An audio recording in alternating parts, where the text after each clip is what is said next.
Bulletin మనం breaking news చూస్తున్నాం. దేశవ్యాప్తంగా శ్రీకృష్ణ జన్మాష్టమి వేడుకలు ఘనంగా ప్రారంభమయ్యాయి. తెలుగు రాష్ట్రాల్లోనూ శ్రీకృష్ణ జన్మాష్టమి పండుగను ఘనంగా నిర్వహిస్తున్నారు. ఈ మేరకు ఇస్కాన్ ఆలయాలన్నీ సర్వాంగ సుందరంగా ముస్తాబయ్యాయి.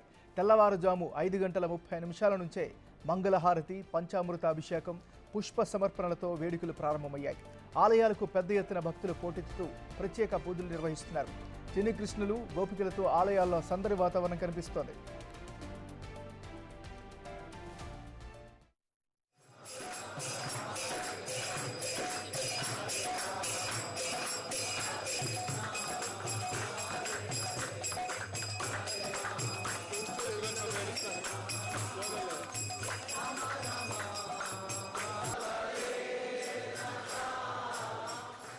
హైదరాబాద్లోని ఇస్కాన్ దేవాలయం వైభవంగా ముస్తాబైంది. శ్రీకృష్ణుడి దర్శనానికి భక్తులు భారీగా తరలి వస్తున్నారు. తిరుపతిలో కూడా జన్మాష్టమి వేడుకలు ఘనంగా జరుగుతున్నాయి.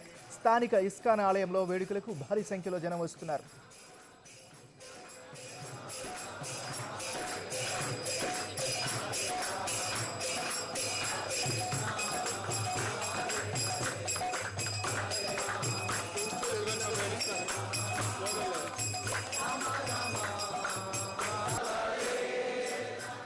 విజయవాడలోని పలు ప్రాంతాల్లో కృష్ణాష్టమి వేడుకలు ఘనంగా జరుగుతున్నాయి. అనంతపురం జిల్లా పుట్టపర్తి ప్రశాంతి నిలయంలో ఉదయం నుంచే పండగ వాతావరణం నెలకొంది.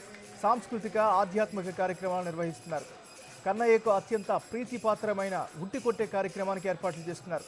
పలు చోట్ల ముందస్తుగా నిర్వహించిన వేడుకల్లో పిల్ల పెద్ద తేడా లేకుండా అందరూ ఎంతో ఉత్సాహంగా పాల్గొన్నారు.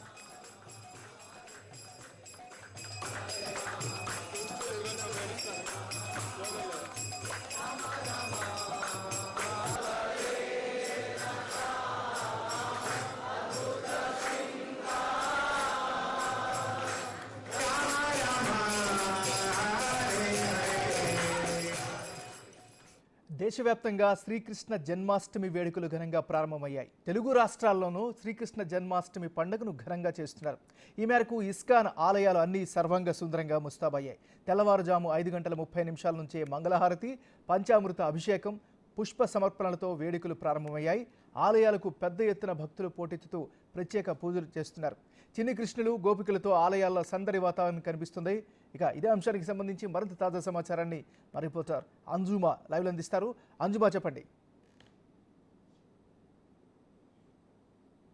తెల్లవారుజామున 3 గంటల నుంచే శ్రీకృష్ణుని ఆలయాలకు భక్తులు అధిక సంఖ్యలో వస్తున్నారు. ప్రస్తుతం మనం హ్యాబిట్స్లో ఉన్నటువంటి ఇస్కాన్ టెంపుల్ దగ్గర ఉన్నాము. ఇక్కడ మనం చూసినట్లయితే కూడా అనేక మంది భక్తులతో ఆలయ పరిసర ప్రాంతాలన్నీ కిక్కిరిసిపోయి కిటకిటలాడుకుంటూ కనిపిస్తున్నాయి. ప్రధానంగా ఇక్కడ 3 క్యూ లైన్లను అయితే ఏర్పాటు చేయడం జరిగింది. శ్రీకృష్ణుని ఇక్కడికి వచ్చినటువంటి భక్తులు దర్శించుకునేందుకు ఉచిత దర్శనము, అదేవిధంగా టోకెన్ దర్శనము, విఐపి దర్శనము 3 విధాలుగా కూడా దర్శించుకునే విధంగా భక్తులకు వెసులుబాటు అయితే కల్పిస్తున్నారు. తెల్లవారుజాము నుంచే క్యూ లైన్లు అన్ని కూడా కిక్కిరిసిపోయి కనిపిస్తున్నాయి. ఇటు బీజేపీ ఆఫీస్ నుంచి ఇస్కాన్ టెంపుల్ వరకు కూడా క్యూ లైన్లలో భక్తులైతే బారులు తీరిపోయి ఉన్నారు.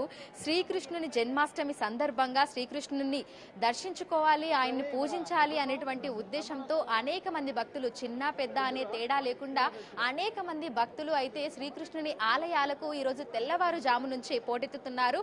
ఇక జన్మాష్టమి సందర్భంగా చిన్న పిల్లలని శ్రీకృష్ణుడు అదేవిధంగా గోపికల వేషధారణలో కూడా తల్లిదండ్రులు ఆలయాలకు తీసుకొస్తున్నారు.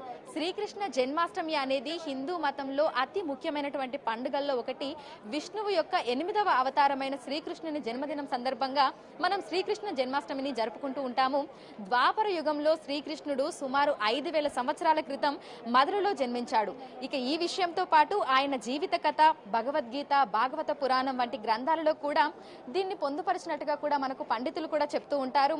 ఇక శ్రీకృష్ణుడు విష్ణువు 8వ అవతారంలో జన్మించడము, అలాగే దేవకీ మాతకి 8వ సంతానంగా 8వ తేదీన శ్రీకృష్ణుడు జన్మించాడు. సో సంస్కృతంలో జమ్న అనే పదానికి జననం అని అర్థం, అంటే అష్ట అని అర్థం, 8. సో 8వ సంఖ్యకు శ్రావణ మాసంలో కృష్ణపక్షం వస్తుంది. వీటన్నింటి కారణంగా శ్రీకృష్ణుడి పుట్టినరోజును కృష్ణాష్టమి అనే పేరు అనేది వచ్చింది. ఇక హిందువుల క్యాలెండర్ ప్రకారం శ్రీకృష్ణ జన్మాష్టమి సందర్భంగా శ్రావణ మాసంలో కృష్ణపక్షంలోని 8వ రోజు అష్టమ తిథిన శ్రీకృష్ణ జన్మాష్టమిని, కృష్ణుని పుట్టినరోజుని జరుపుకుంటూ ఉంటారు.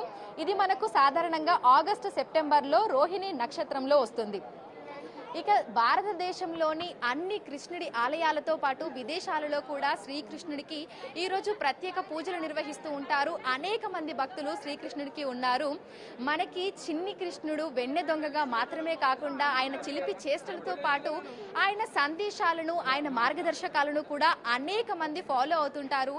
ఇటీవల కాలంలో మనం చూడొచ్చు, శ్రీకృష్ణుడికి ఆయన సిద్ధాంతాలకు అనేక మంది భక్తులు అంటే ఆయన ఆలయాలకు వెళ్ళడము, ఆయన చెప్పినటువంటి విషయాలను ప్రతి ఒక్కరూ కూడా పాటిస్తూ ఆయనకి భక్తులు అనేక మంది అయితే ఇటు దేశంతో పాటు విదేశాలలో కూడా అనేక మంది ఉన్నారు.